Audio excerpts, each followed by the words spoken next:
Key Issue 1. Where is industry distributed?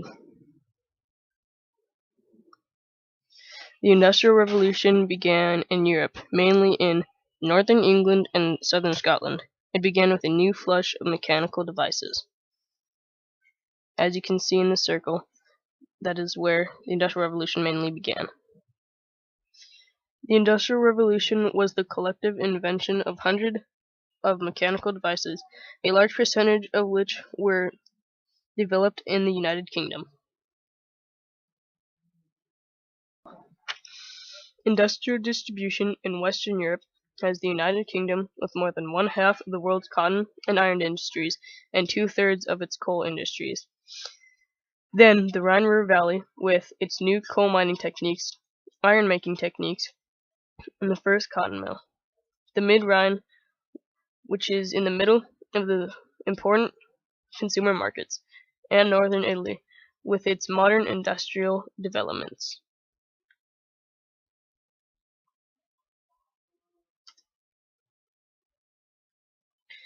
Then industrial distribution in Eastern Europe has Central Industry District with one-fourth of Russia's industrial output, St. Petersburg Industrial District with its close proximity to the seas for shipbuilding and naval support, Volga Industry District with petroleum and natural gas fields, Ural Industrial District with more than 1,000 types of minerals that can be mined, Kuznetsk Industrial District with coal and iron ore, Eastern Ukraine Industrial District with iron and natural gas fields, and Silesia with steel and petroleum fields.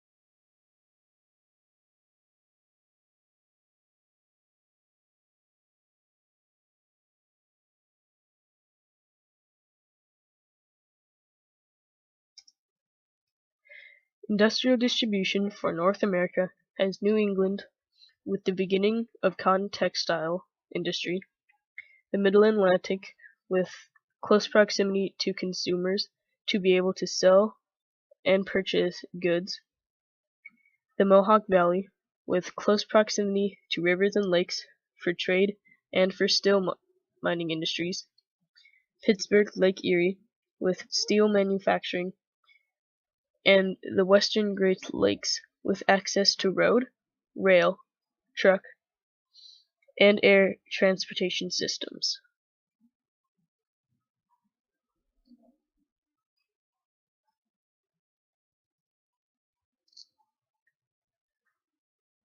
And finally, industrial distribution in East Asia with China, Taiwan, Japan, North Korea, and South Korea, which all have access to raw material and a great abundance of labor force.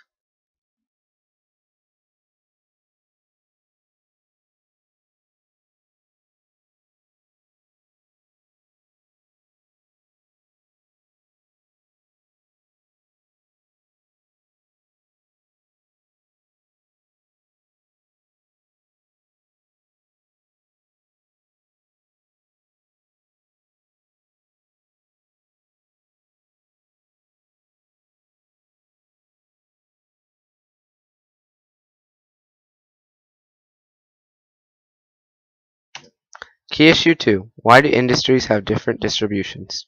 By Trevor Quinlan.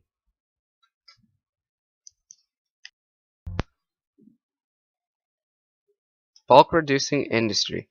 An industry in which the final product weighs less or compromises a lower volume than the inputs. For example, the copper industry. The copper industry starts out when the copper ore is mined. The copper ore is then sent to the concentration mills, where it is crushed up and ground. The concentrated copper is then sent to the smelters, where it is heated up to high temperatures and then melted down. The melted copper is then sent to the copper refineries, where it is made into different types of copper. At the end of this, the copper is lighter than it began. Bulk gaining industry. The bulk gaining industry makes something that gains volume or weight during production. For example, the bottling of soft drinks. The bottles start out empty, but by the end of this process, they are filled with soft drinks, which makes them heavier at the end. Perishable products. To deliver their products to consumers as rapidly as possible, perishable products industries must be located near their market, because their products are time sensitive. For example, newspapers written on July 16th have no present value on August 16th. Land, labor, capital. Land is a site factor that is considered to encompass natural and human resources. Labor.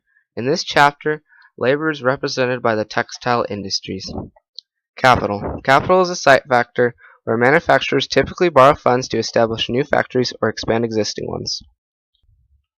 When shipping, trains are used to ship long distances.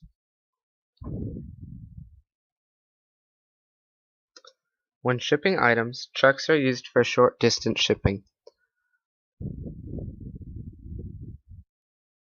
When shipping by air or plane, speed delivery of small bulk and high value packages are recommended. When shipping for very long distances, ships are the recommended mode of transportation for these items.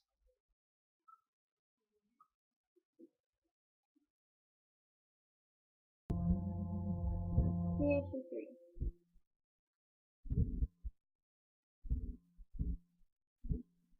Interregional ship and manufacturing. Historical factories and modern factories. Historical factories were found in bigger cities. The buildings were multi-story because of the lack of space. Water tanks were stored in the roof, raw materials on the upper floors to make the smaller parts, which were then sent down to the lower floors for final assembly and shipment. These products were shipped by rail to the big cities, which were the market. The big city also provided labor.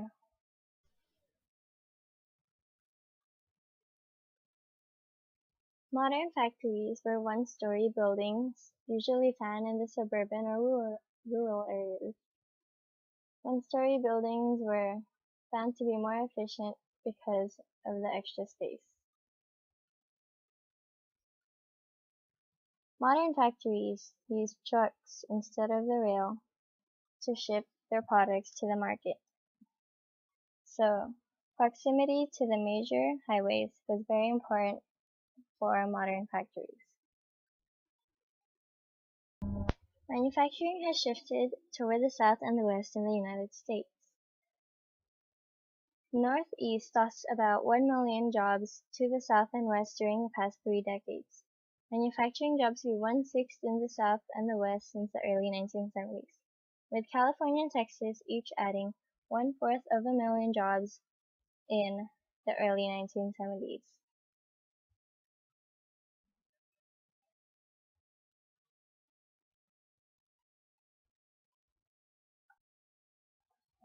Due to the completion of construction of Los Angeles Harbor in 1910 and the Panama Canal in 1914, opened the West Coast for processing commodities that could be grown in the region's favorable climate and safely shipped long distance.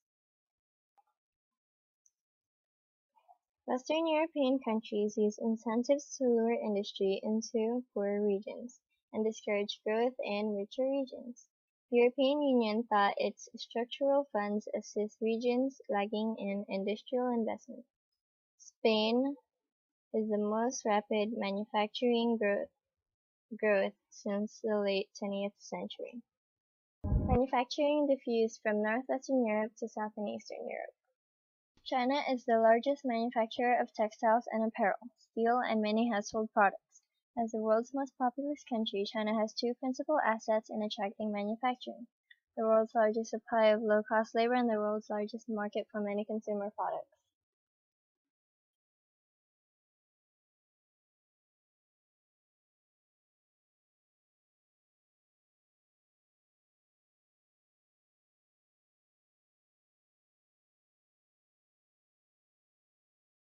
Mexico and Brazil are the two leading industrial centers in Latin America. In both countries, manufacturing clustered in the largest city, Mexico City, and Sao Paulo for proximity to the major market.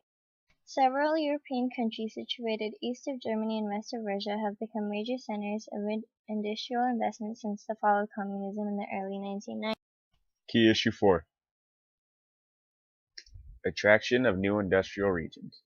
Big-time transnational corporations, such as Sony, set up big-time manufacturing plants in foreign countries, such as Mexico. They do this for cheaper labor and longer work hours. Because the employees are foreigners, they cannot revolt and form a workers' union.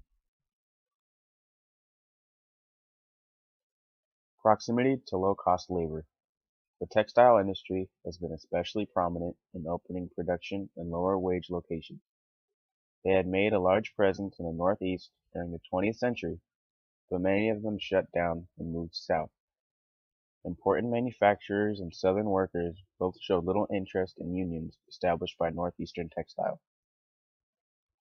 Renewed attraction of new industrial regions. New international diffusion of labor is a selective transfer of jobs to LDCs. Transnational corporations aggressively use raw labor costs in LDCs. There are two location factors that influence industries to remain in traditional regions.